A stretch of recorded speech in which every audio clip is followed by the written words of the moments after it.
Assalamualaikum warahmatullahi wabarakatuh. Saya Dia Rizky akan melakukan review materi kurikulum dasar Bimba AYUEO. Nah, apa saja yang sudah saya pelajari kemarin? Saya mempelajari tentang kurikulum dasar Bimba. Nah, ini digunakan tujuannya untuk mengetahui, memahami, dan bisa menerapkan paradigma Bimba melalui metode Bimba. Nah, metode Bimba di sini ada 3. Yang pertama ada fun learning, kemudian ada small step system, dan yang ketiga individual system. Untuk yang pertama fun learning, di sini kegiatan proses belajar mengajarnya harus 100% menyenangkan bagi anak ya. Kemudian di sini kegiatan fun learningnya tujuannya adalah untuk menumbuhkan minat baca dan minat belajar anak sejak dini, mulai dari diri dia sendiri jadi tanpa paksaan. Nah, kegiatan fun learningnya bisa bermacam-macam. Kita bisa mulai dengan 5S: sambut, senyum, sapa, salam, dan sebut nama. Kemudian bisa kita ajak berdialog, bertanya kabar, kemudian menanyakan hal-hal yang disukai anak.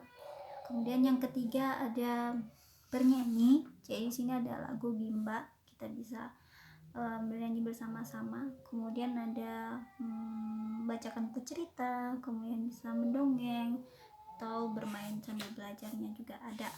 Nah, untuk yang fun learning ini sebelum menjalankan fun learning ini kita harus benar-benar tahu karakter anak seperti apa. Jadi kita cari kesukaan anak tuh bagaimana, karakternya seperti apa. Nah, kalau kita udah tahu, nanti proses belajarnya menjadi lebih mudah. Kemudian ada lagi metode Bimba yang kedua, small step system. Jadi kita mulai dengan langkah kecil secara bertahap. Jadi bertahap, tidak harus semua materi dikeluarkan hari itu juga kita kasih materinya banyak, enggak. Jadi bertahap dan harus menyesuaikan dengan kemampuan dan karakter anaknya itu sendiri. Nah, kenapa harus small step system? Karena tujuan kita metode Bimba adalah fun learning. Jadi kita harus menciptakan suasana yang menyenangkan bagi anak. Jadi kegiatan belajarnya itu merupakan kegiatan yang menyenangkan. Tujuannya kalau sudah menyenangkan, anak suka dan anak memiliki minat belajar sejak dini. Nah, yang ketiga ada individual system. Jadi kita proses belajar ini berfokus pada anak, di mana anak menjadi subjek belajarnya. Jadi kita belajar nih dalam kelas kecil ya, maksimal hanya 5 orang anak. Jadi kita bisa fokus anak ini yang A seperti ini, kedua seperti ini. Jadi kita fokuskan pada anak tersendiri, bagaimana kemampuannya, karena berbeda-beda jadi kita sesuaikan satu-satu. Nah, kenapa harus individual system? Itu tadi, karena kegiatan Bimba ini harus benar-benar 100% menyenangkan.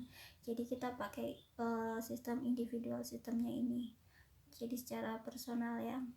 Kemudian yang kemarin juga belajar mengenai variation skill. Jadi di sini ada, kalau untuk yang Bimba kita fokus ke minat baca dan minat belajar anak.